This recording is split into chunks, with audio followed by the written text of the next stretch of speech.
വിചാരിക്കും ഇത് കത്തി അണഞ്ഞു പോകുന്നത്. ഒരിക്കലും അണഞ്ഞു പോകത്തില്ല. ഇത് താഴെ വരെ കത്തി നിൽക്കും. ഇത് താഴോട്ട് വരുന്തോറും വെട്ടം കൂടിക്കൊണ്ടിരിക്കും.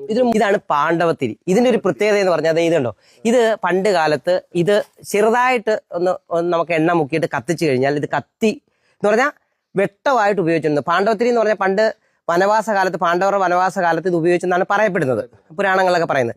അപ്പൊ ഇത് വടക്കൻ ജില്ലകളിലാണ് കാണപ്പെടുന്നത്.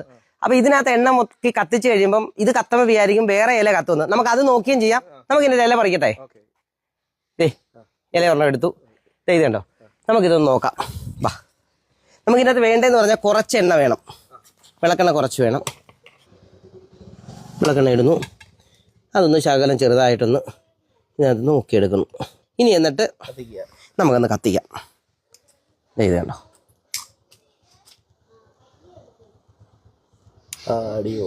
കണ്ടോ